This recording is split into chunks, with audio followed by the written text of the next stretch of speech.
Earlier, I spoke to Neil Gray, who's an SNP member of the Scottish Parliament and a Scottish Government minister. I asked him how Nicola Sturgeon could decide that a general election could become a de facto referendum on independence. So what we've said is that our preference, the gold standard, is for the people of Scotland to be able to decide on their own future, their own constitutional future, through a referendum. And in spite of this ruling from the Supreme Court, which obviously we respect, which poses profound questions about the fundamental nature of the UK as a voluntary union of nations, it's still up to the UK government to come to the negotiating table, either to transfer a Section 30 order to allow the Scottish Parliament to proceed with a referendum bill, or indeed to transfer that power permanently. That is not entirely lost. But if they are not willing to respect democracy, I think that will be incredibly damaging for the unionist case.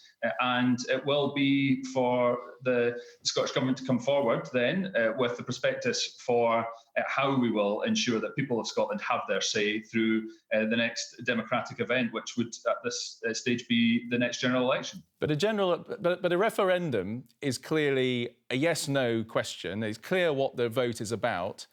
My point is, a general election is not that, and people will be voting for lots of different reasons, and it would be wrong to take an interpretation from a general election on a question that should be one for a referendum. And we will set out how we will honour that and make sure that people are able to make a clear decision about their future in a democratic event. But I go back to the point that if the UK government was to respect democracy, they would recognise that there is a record majority in the Scottish Parliament from that last Scottish parliamentary election last year, where the independence issue was the central campaign issue that saw the SNP and the Greens form a majority government. No time in the Parliament's history has there been as many independent-supporting members of the Scottish Parliament. Could you not demonstrate, for instance, that there is a settled will, if you like, for an independence referendum through opinion polls showing a majority? And that's just not happening at the moment. The country is very much divided on this. Opinion polls are opinion polls. They are important and a snapshot of opinion for their purposes. But the real opinion poll that matters is actual elections. And last year, the people of Scotland went to the polls with the independence and a further referendum, a central issue in that election. And the SNP won a record number of votes. The pro-independence parties won a record number of seats. And there's a clear mandate there.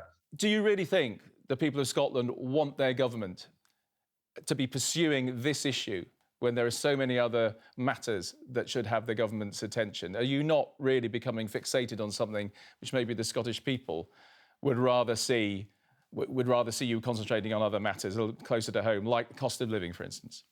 That was an argument that was prosecuted by the Conservative Party, the Labour Party, the Liberal Democrats at last year's election, and those parties did not make advances. Those issues that we are facing right now around the cost of living crisis, the lack of powers here in Scotland to deal with the energy cost crisis, with the borrowing powers that allow us to support people and businesses at this critical time, those are inextricably linked to the independence question, because who do we want to be deciding upon those critical issues? Do we want it to be a government in the UK that we did not elect, we do not support, or do we want that to be in the hands of an independent Scottish government that we always will democratically elect?